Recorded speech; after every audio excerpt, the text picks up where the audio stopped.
Hello, everyone. My name is Karen Connolly. I'm with the Scituate Select Board here today with our weekly news update.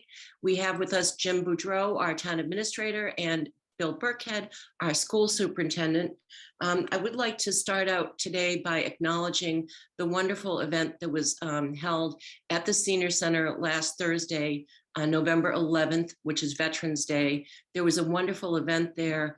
The American Legion Post 144 hosted the event, but it was organized and so many organizations contributed to it. I will give a big shout out to the Voyage. I always call it the Galley, but it's the Voyage in Hummerock. And they kindly donated luncheon for 90 plus people, and they were all veterans, and they did a wonderful job, and the veterans greatly appreciated it. And afterward, the food pantry provided all veterans who wanted one a special gift bag with all kinds of wonderful things in it. So it was a great day for all the veterans, and we hope that next year it will be even bigger. So many thanks to everyone who contributed to that special event. Very quickly, upcoming meetings this week in Scituate, there are quite a few. So if you go on the Scituate Town website and click on the calendar, you'll see the meetings that are on board this week. Of special note, I would say, is a select board meeting tomorrow night at 6:30. There are a couple of items that people might be interested in. One is the transfer station rates. I know every year people wonder how we come about the transfer station, the bag prices and the sticker prices. I don't think there will be any surprises tomorrow night, but a lot to do with the transfer station is dependent on how much it costs us to get the trash hauled out and how much we're being paid for recycling. It's unfortunate, but the prices of recycling are going down while the cost of hauling things out is going up. I'm not telling you our rates are going up, but I'm just suggesting that if you're interested in that topic, that will be on the agenda. There are a number of other things, so go on the town website and take a look at the select board agenda and just see what you might be interested in. There is also a meeting of the newly constituted Scituate Harbor redevelopment committee, and what that really is we'll call it what it is, what to do with Pier 44. There's a very energetic committee working on it, and their meetings are via Zoom, I believe. So if you'd like to watch or participate and ask questions or give input, that is also on the town website. With that said, I will now turn it over to Jim Boudreau. Good morning. Thank you, Karen. Just for people who weren't at the Veterans lunch the other day, the luncheon was a full turkey dinner that was donated by the Voyage. It was fantastic. I ran into some of the veterans this morning at coffee, and they were raving about what a great event it was, and they're looking forward to next year. So again, thank you to the Voyage. Thank you to Linda. Thanks to the boys hockey team. A number of them showed up to help serve, so all the service, but again, a great event. So we'll start off as usual with water construction. The water main construction has ceased for the season. The contractor will continue to install services on Brook, Tilden, Rainbow Court, and Foam Road, but we are done with the installation of mains for the construction season. We are testing and training the employees on the equipment at the green sand filter on 17A, and the pilot study at the water treatment plant is completed for now. We do expect they will do some cold water testing of that water to see if it's different, but we are expecting a report from them as to what they found in the summertime, sometime next month. To get a head start on designing the new water treatment plant and the particular type of treatment that'll work best for the Scituate water. The water department is also planning on starting flushing in targeted areas after the Thanksgiving holiday. That will be dependent upon the weather, but we would like to get some flushing done before the winter season sets in. COVID cases remain high. We're at 39 for this week, which is up from the 35 of last week. The positivity rating was 2.86. 2 weeks ago, when I did my last report, we were at 2.375. Plymouth County's at 3.2, which is almost the same as it's been for the last 2 weeks. And the state's at 0.32, up from 1.92 of 2 weeks ago when I did my report. So the numbers are increasing. They continue to increase across the board. This is not unexpected as colder weather comes and people move indoors. We do expect to see those numbers go up. We hope this is about the highest point but we will continue to monitoring that. But while we are seeing the number of COVID cases increase, the number of ICU hospitalizations has remained fairly level. So that tells us that the vaccine is working. If you are vaccinated, your chances of ended up in the hospital, having severe symptoms from COVID are very, very small compared to unvaccinated people. So we are still encouraging people who have not been vaccinated to go out and get vaccinated. The CDC has approved both Pfizer and Moderna for booster shots. For those two shots, anybody 65 and older, anybody who has a comorbidity that would be exacerbated by COVID, or anybody who works in a profession where they are exposed to COVID on a daily basis. So nurses, doctors, public safety officials, and those people are all eligible for a Pfizer or COVID vaccine if you have received the shot more than 6 months ago. Johnson & Johnson, anyone who received a single dose Johnson & Johnson is eligible for a booster 2 months after they received the Johnson & Johnson shot. You can mix and match the doses now. It is recommended you stay with the original dose, but you can get a booster from any one of the 3 vaccines. Pfizer vaccine has also been approved for children from ages 5 to 11. It is available now. It is available in different locations. Go to mass.gov, click on the COVID link, and you can find where and when you can schedule a vaccination for your child in the 5 to 11 range. DPW activity in terms of road work is also starting to wrap up as the cold weather comes. We have finished the first parish work from Country Way up to the streets around the common. That's done. It's been striped. We've also spoken to Chief Thompson. We will start running directed radar patrols in that area to slow people down. One of the things we always get is a complaint after a road gets paved as the speed picks up. With the senior center there, we will be doing intensive traffic enforcement. So forewarned is forearmed. If you're going up First Parish in the area of the senior center, you're going to need to slow down. You're going to get pulled over. We also paved Peggotty Beach last week.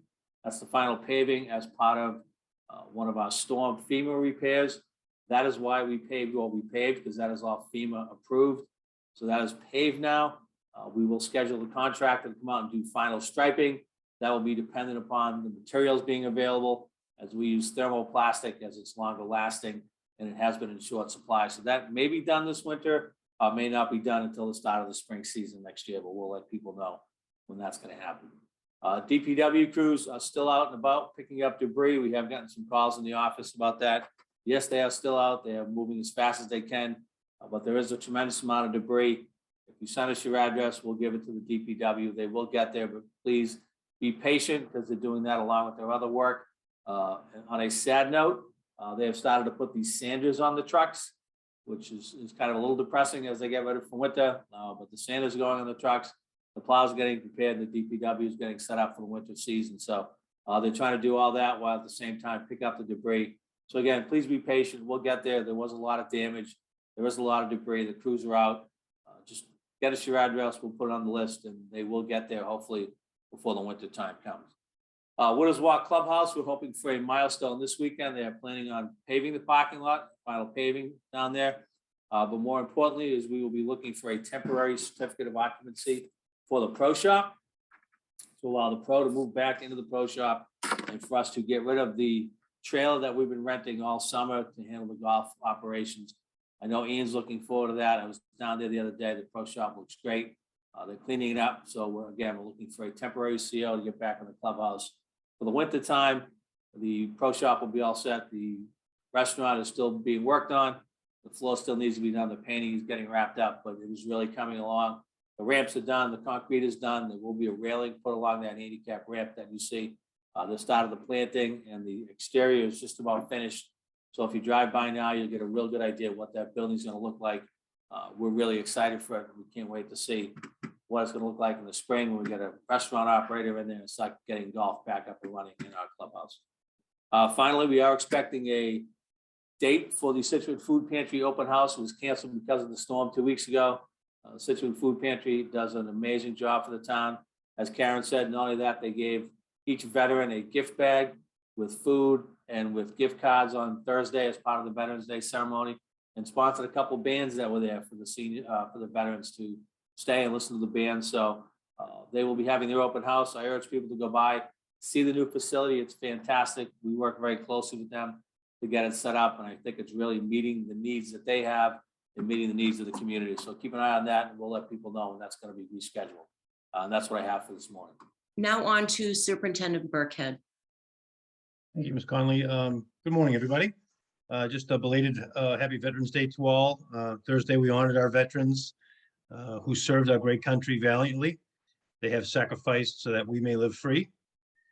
I'd like to think of Veterans Day every day, and I think we could celebrate our freedom and what they've done for us in this great country by simply modeling civility among fellow Americans. So that's my challenge to all. I'm trying to live by it myself.